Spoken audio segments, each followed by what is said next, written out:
We were looking over all the numbers. Yes. We dove deep into the pages, page after page from our friends at PointsBet, and we have a bet for you. This is the absolute guarantee. No chance this doesn't hit bet of the week. That can all fit in a tweet, by the way. How about that? Barely. Character-wise, it works. How about the bet we love this week, D? How about Victor Hovland? I'm just going to ride the young horse and Paul Casey over Dustin Johnson and Colin Morikawa. DJ not having a DJ type of year. Colin Morikawa having some back issues. Paul Casey's 1-1-0 in foursomes, finished tied for 12th in the 2010 PGA, tied for 30th in the 2015 PGA. I've been singing the praises of Victor for the last 2 or 3 minutes. I think that's the guarantee.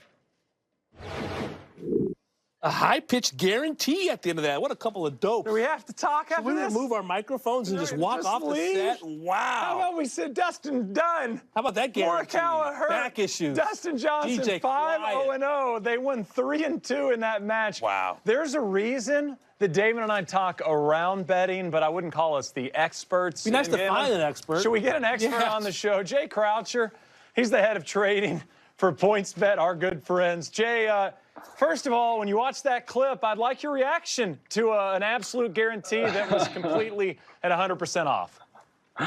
That's how it goes sometimes. There are no locks in betting. And I don't think anyone could have seen how good Dustin Johnson was going to be over the weekend. But, yeah, hopefully your next lock goes a bit better.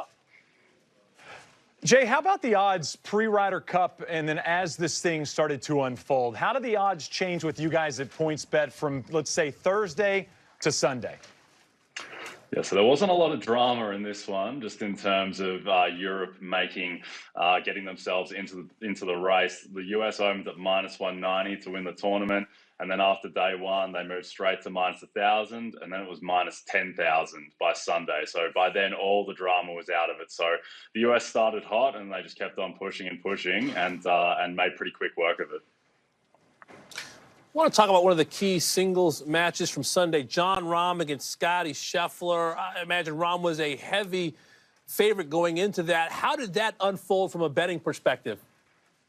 Yeah, so Jon Rahm was -150 to win that matchup against Scottie Scheffler, and then Scheffler goes on to win the first 4 holes, immediately flips into a -600 favorite.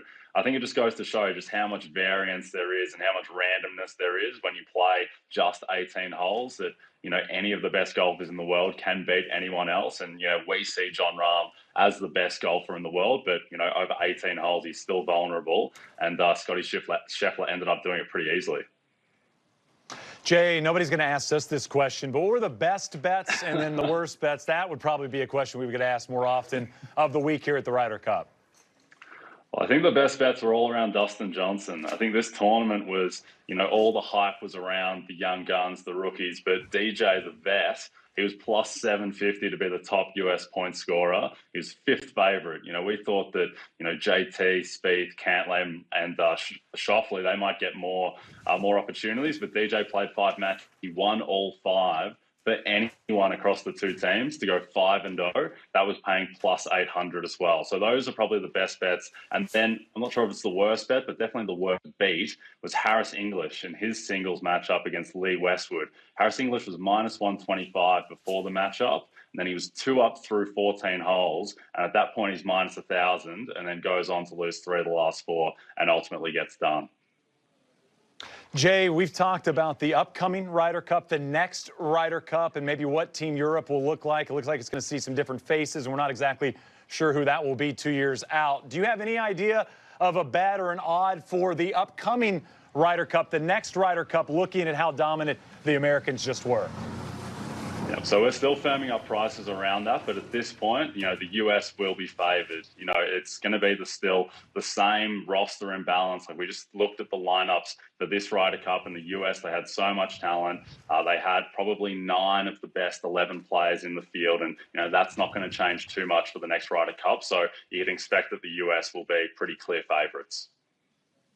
Well, Jay, if you need any help setting the lines, you know, 2 guys that were brilliant, clearly, as you know, at predicting how these Ryder Cups are going to shake out. He probably lost our number already. You think so? It's probably wise. Jay, we appreciate the time. Thanks as always.